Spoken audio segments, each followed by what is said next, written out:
Hi there, my name's Annie and I'm back again to present to you the third in this video series as part of the Leeds Beckett Confidence Development Programme. And today we're going to be looking at the topic of communication and thinking about how this links to our confidence and the way that we present ourselves. So in terms of the topic of communication, it's something that we all it's part of all of our daily lives and quite a significant amount of time. But we may think that communication is just us speaking or presenting ourselves to others, but actually it's made up of lots of different parts, including listening. And so we're particularly going to have a look at the topic of active listening in this session. It's a two-way process, communication, and the listening is just as, if not more important than the active communication of you presenting yourself to an audience. We're going to think about how you can tailor your communication to different audiences and think about our own personal communication styles, which are going to vary from person to person and situation to situation. And finally, we're going to think about the specific words we use and how the impact of those can be considered, and words that we may want to avoid or think about before we select them in order to make sure that what we're saying has the greatest impact possible. So first of all, I want to ask you a question. How much time do you think you spend communicating with others? And this includes all the different kinds of communication that we're doing on a day-to-day basis. So I mentioned listening as well as physically communicating, but there's also the different virtual methods. So it might be WhatsApp, it might be email, it might be other forms of messaging, talking on the phone, as well as physically speaking to someone face to face. So the answer is 70%. 70% of our waking time is spent communicating in some manner. And in a typical kind of 8-hour working day, you'll probably spend about 5.5 hours communicating. And according to research, when you break down this amount of time that we're spending communicating, about 60% of these conversations are spent talking about ourselves.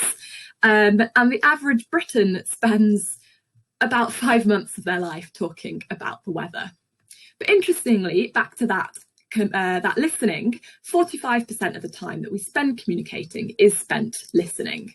So I don't know if you're surprised by these figures, and they may vary from person to person, and particularly they may be different at the moment in terms of the types of communication that we're adopting most. But essentially, looking at these statistics, it makes even more sense that we should strive to constantly become better communicators, as our communication skills play an important part in our success, our confidence, and even our happiness in life. And a big part of communication that I've already mentioned is often missed, and that's active listening, which is why we're going to focus on that right at the beginning now. So if you have a look at this graph, you can see that the skill of active listening is really, really important for employers in all sorts of different occupations, and it's projected to get even more so. It's right at the top of this graph. So that's another reason why it's such an important skill that I really think we should all be thinking more about. So when you're thinking about listening, and particularly active listening, I want you to start by thinking about the barriers that we face. What can stop us from listening? Now, if we actually think about how many words we can speak per minute, it's approximately 150 words per minute. But our brains can generally, on average, process about 1,000 words per minute. So in light of this, our brain begins to do other things as it's got extra capacity. So if somebody is speaking to us about 150 words per minute, we've got a big chunk of our brain that actually isn't occupied by processing those words, and so it starts to wander off. So these things that stop us from listening can be thinking about what we're going to say next. We're often worried about having kind of pauses in the conversation, so we want to keep it going by thinking of what we're going to say next, but that stops us from fully engaging with what is being said in the moment. We might interrupt. We might be multitasking, and that's particularly the case at the moment. Perhaps you're listening to me speak now, but you're also checking your phone, or your housemate might be popping in to say something to you, and that makes our attention divided, and potentially stops us from listening to the message. We might focus on one thing that someone said and get the wrong idea as a result, or misunderstand the other person. We might not like or agree with what's being said, so we might switch off. It might be a difficult topic. They might be using language we don't understand, or we might not be interested at all. Perhaps we're daydreaming, we're thinking of other things, our lunch, something else we've got to do later on, or we might be criticising the delivery, thinking, oh, they're not saying this very well. And so we might switch off, or our mind might wander off somewhere else. And if you think about what we do actually take in, what we are actually listening to, what our minds haven't wandered off from. So if we say that you do hear what I'm saying now, the laws of forgetting means that we forget 50% of what we hear immediately. So that's out of our brain straight away. And then we forget about 75%, so the other 25% in addition to that 50% within 2 months. So we'll remember it for a little while, but then it's gone. And finally, of that 25% left that we do remember, it's likely that only about 60% of that is going to be correct. We add in things that we thought were said, that we assume were said, we jump to conclusions, and they might not have ever been said in the first place. And this might seem a bit concerning if we're only remembering 25% of what's said and lots of it isn't correct. Then, you know, what are we ever going to remember? How are we ever going to pick things up? But it is actually important. We simply cannot retain all the information that we receive daily, in terms of people speaking to us, social media, the news. There's loads of information around us. And so we have to forget some of it, because we'll never be able to remember new information if we don't. Thinking about it as a kind of memory of a computer, we've got to get rid of some things we hear in order to make room and to process the new information that's coming in. So forgetting information is a natural and necessary part of communications. And therefore, we're going to think later on in this session about kind of how we can deliver our message with the greatest impact, in order that what we say isn't going to be forgotten. But in terms of our own active listening and helping us to remember more, here are some top tips for you.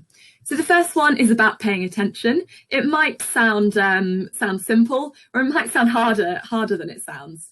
But thinking about perhaps making notes, or kind of making an active decision to switch off your phone, switch off other distractions and notifications to help you focus. Perhaps you're listening on a computer and you've got lots of things on the wall behind you. Maybe clearing a space will help you to stop your mind wandering off. Sometimes even just showing your listening, looking at the speaker, can help us, sort of fake it till you make it, if we're tricking ourselves into having a good kind of listening environment around us, and that can help us to actually start to do that and to process things, and listen more carefully. Asking questions to clarify your understanding is a really, really good way of helping you to process that material. So having a pause, thinking about what's been said, and asking a question to help you develop your understanding, and make sure that you've picked up the right thing. Summarising back, so that's a similar one there. Perhaps it's if it's a lecture or not a kind of face-to-face scenario, making notes can be another one that will help you to kind of chunk the information into a way that it works for you.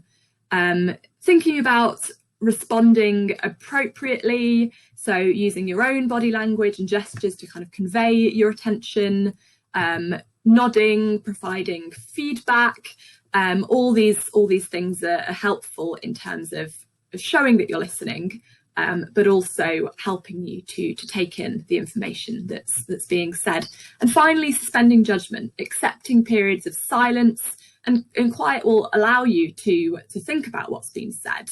As I mentioned, kind of paraphrase what you've heard back to the speaker to ensure you've understood it before you jump to conclusions and respond. Be curious, think about their perspective. Where's this person coming from? What's important to them? Or are they trying to achieve something particular with this conversation? Thinking about how they feel can be really helpful. So those are some tips for you now, thinking about the kind of environment that you're listening in and helping you to respond in a careful and considered way to ensure your understanding and make sure you're not jumping to conclusions. So that's it for now in terms of listening. But moving on to more of kind of your tips for successful communication. How can we get our message across without being forgotten?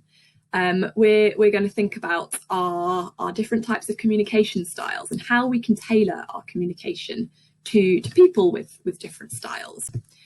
So this is a matrix that is related to a particular kind of communication styles quiz, which you can do. We'll send the link out for you. And most communicators, most people fall into one of these 4 boxes. Every word we speak, every action we take communicates something about us, and we each have our own distinct way of communicating. There's lots of different models. This one's called the Merrill-Wilson model, and is the one that we'll use today. But if it doesn't work for you, feel free to go out there and research some other options. So whether you're aware of it or not, your communication style is going to be coming through, and the style that you most often use is called your dominant style. So I'm going to give you a little bit of information about what the different styles are like, and one way of kind of understanding this matrix is by looking at the two axes here.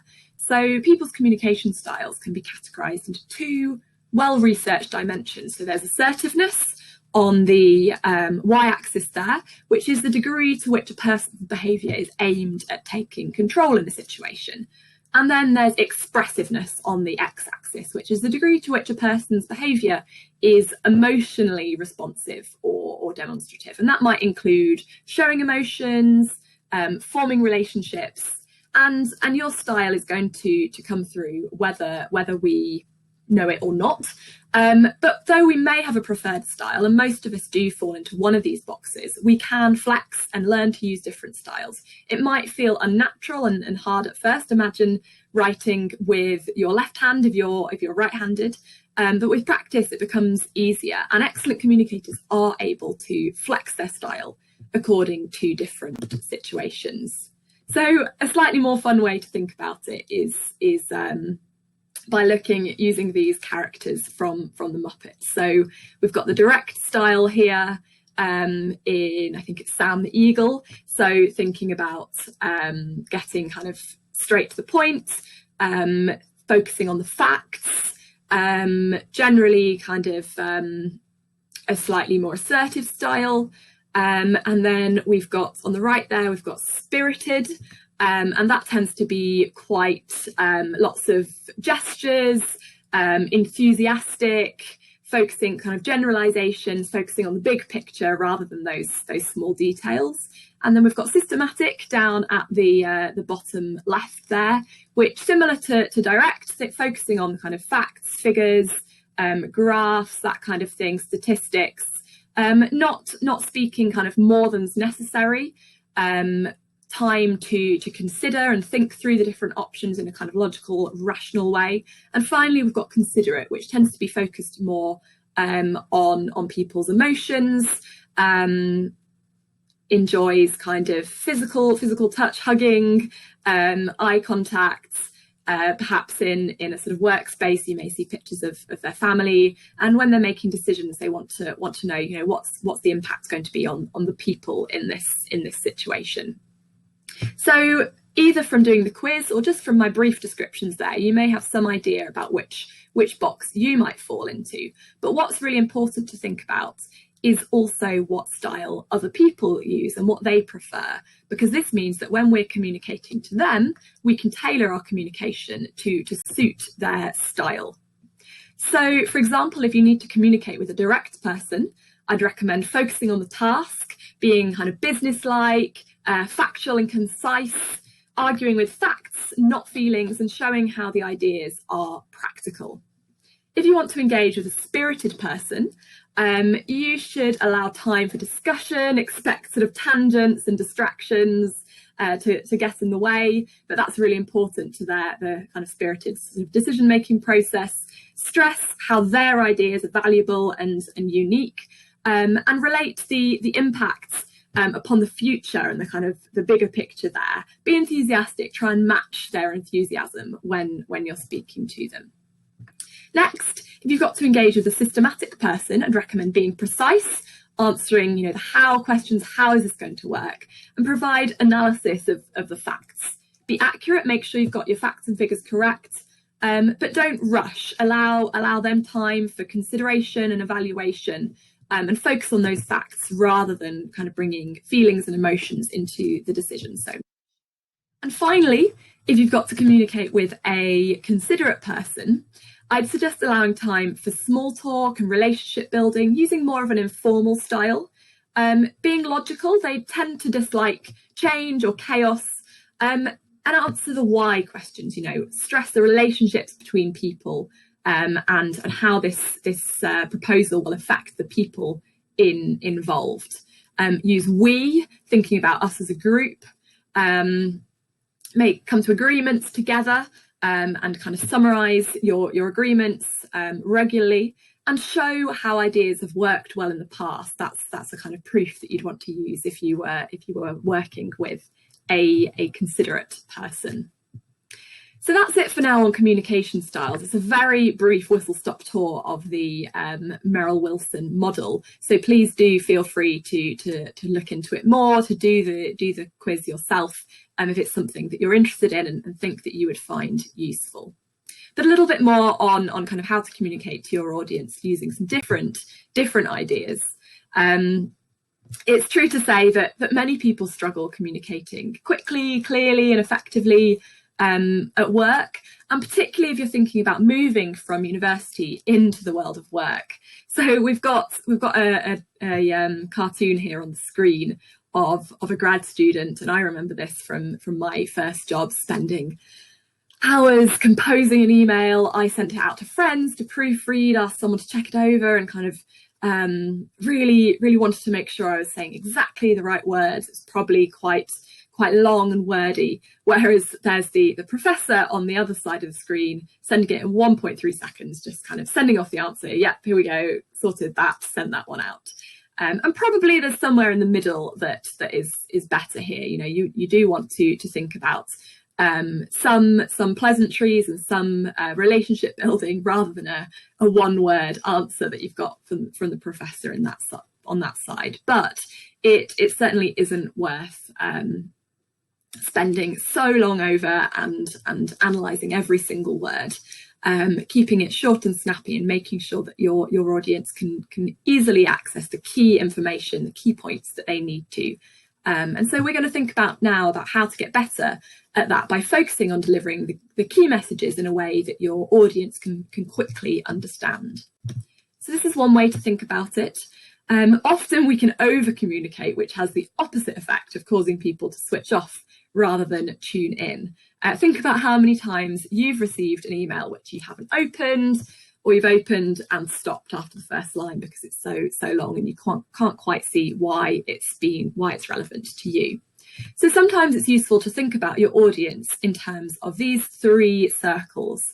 So the must know, that's essential information that's perhaps something they've got to act on, or something that's essential to something they need to do. Should know, this might be something that can potentially help them, but it's not absolutely crucial. If they didn't have this information, they'd get along fine. And finally, nice to know. So this might be other information, things that are going on around them that might be helpful, but isn't necessary. It might be about relationship building, so you do want to bring a little bit of this in, but it isn't what you want to focus your communications on. And these circles are important when we think back to those laws of forgetting. If we're going to forget 75% of what's said to us, then how can we make sure that it's that must know that we do remember, and that is remembered when we've sent a message to somebody or presented some information. And to reiterate some of that stuff about memory and forgetting, our working memory is the conscious memory that we use when we're recalling existing information from our kind of internal memory storage. And the important word here is working. We more actively process and organise the information that comes to us. The more actively we process the information, the longer it will remain with us. So, for example, making notes or writing something down or linking it to another bit of information we have. If you imagine setting up an appointment on your phone while walking from one place to another, you don't have anywhere to write it. Your working memory is where you hold the time and date until you write them down. So some of us are better at that than others. I know I particularly struggle to remember numbers and dates and times. But other people might have tricks to help us keep those things in our minds. Generally, though, our working memory has two limits. So storage time, which tends to be about 30 seconds, and storage capacity, which is 7 items or sort of chunks of information. Repetition is one reliable way to maintain information in working memory. So if you say that time and date over and over again until you can get it written down, it can help us to reliably connect to something until it's stored in our more permanent memory. But if we don't consciously do something with the new information, like repeat it or file it, it will be lost. And we can't reliably hold more than 3 or 4 chunks of information at one time. So when we're giving a message to somebody, whether that's via email or when you're speaking or giving a presentation, one top tip I've got for you is about chunking. So breaking a message down into 3 key sections, 3 key bits of information, and never asking people to remember more than 3 key points. Some other tips there are thinking about where you put the information. So people are more likely to remember something at the beginning and at the end.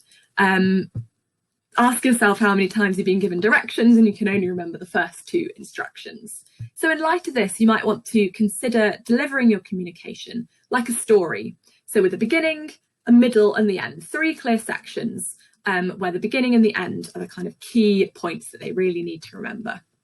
I've mentioned the rule of 3, but another way of thinking about it is tell them what you're going to tell them, and then tell them what you've told them. Repeat it. If repetition is crucial to our working memory, then the more we repeat something, the more we're likely to help somebody else to remember it.